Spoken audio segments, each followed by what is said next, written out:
spender. That would be Did not you good. cut it or grow it? I cut it. And here's the thing. So for Sacramento Bee, call her a liar, outright quote. I don't know what data she's looking at. She's either incompetent or outright lying about it. It's one or the other, because maybe she doesn't understand how to what budget numbers to read. And the Sacramento Bee said she looked at the wrong years, and they're looking at the wrong data items and the wrong top line. I have an operating budget that I control. That budget's gone down by 15%, and it's been audited, confirmed, and happy to share all the data with you. Now, one thing that you can look at yourself to know that what I'm saying is true is that how did I go from a deficit to a surplus? So, and then I took the surplus and I passed it back into the marketplace. That's also been audited. So where did I get the millions and millions of dollars to cut taxes on insurance agents and brokers? So the way it works is that the Department of Insurance is a special fund agency. None of it comes from the general fund. So about $150 million-ish operating budget, 1,000 plus employees. 100% of it comes from fees on insurance and taxes on insurance companies, insurance agents, and insurance brokers. There's over 300,000 insurance agents and brokers and over 1,500 insurance companies, and there's various fees and taxes. It's been this way for 100 some odd years, so that the insurance industry pays for the Department of Insurance. Okay, so I took over 3.5 years ago from Mr. Garamendi. He leaves me with a $5 million structural budget deficit. Of course, all this is audited and confirmed.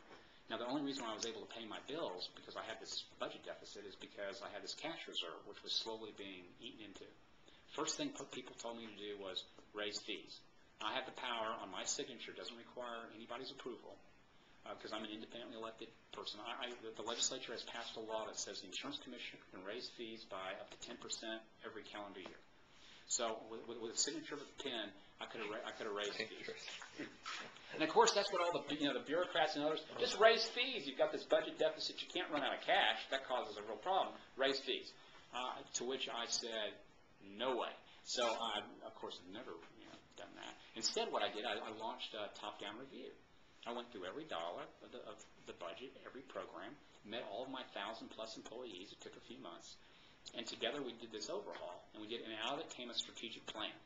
And the strategic plan for the Department of Insurance is the first strategic plan they've ever had in 130 years. And the nice thing about a strategic plan is that it focuses any organization just on those things that really matter. And the results have been dramatic. In some areas, some programs, we went from its current funding level to zero. I mean, you don't trim it, you just eliminate it. If it's a program that doesn't matter, get rid of it. We got rid of dozens of programs. Other areas we overhauled and modernized. For example, these 300,000 insurance agents and brokers, they need a license from the Department of Insurance to sell insurance in California. The license is good for 2 years. So every 2 years they come back to the department, apply for a renewal. We do a criminal background check to make sure that they're not criminals, and then we give them a license. It was all paper-based when I got there. We automated the whole thing. So instead of taking months to renew, it takes days. And then for other programs, I actually ramped up. So even though my budget's down, I added resources to my fraud unit. I have a couple hundred police officers that work for me in my insurance fraud unit. I made this one of my top priorities to be the top insurance cop in California. We've gone after insurance fraud with a gusto, because insurance fraud in the middle of a recession really hurts, because insurance companies pass it all on in the form of higher insurance premiums.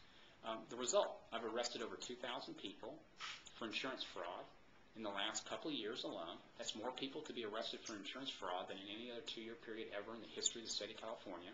I've worked very closely with District Attorney Rokakis on a whole bunch of these things, because I need a DA to actually bring the charges and all. We have a close, tight partnership with lots of district attorneys.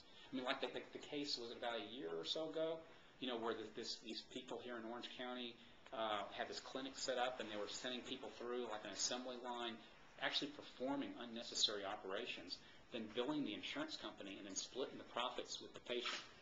That's illegal. A $90 million scam that we broke up. These people are in jail now. So my operating budget's down by 15%. So now look at my budget. Do I have a budget deficit anymore? No. Huge surplus. And the only way to get a surplus is that my expenses had to go down. And they went down by 15% permanently. And I've taken the surplus, practice what I preach. This is about track record here and believability. I've cut taxes not once, but twice in the last 2.5 years. And I've taken millions of dollars of this surplus and pushed it back into the marketplace. You call up an insurance agent and broker, you ask them, did your license fees, they go up or down? And how many times? And they went down twice. And so by the time my term ends, I will have sent back close to $20 million. Now, gentlemen, honestly, you may be looking at the only person in Sacramento history that's ever downsized anything and taken the surplus and passed it back to consumers, the marketplace. And so she knows this is one of my most important strengths. And so, it's just a smear.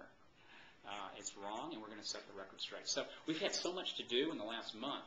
We can't do everything in 30 seconds. And so, I have this great team working for me. And, so we've got to set the record straight. We've got to talk about my conservative principles. We've got to talk about her Barbara Boxer thing. We've got to talk about illegal immigration. We can't just do it all at once. And so you put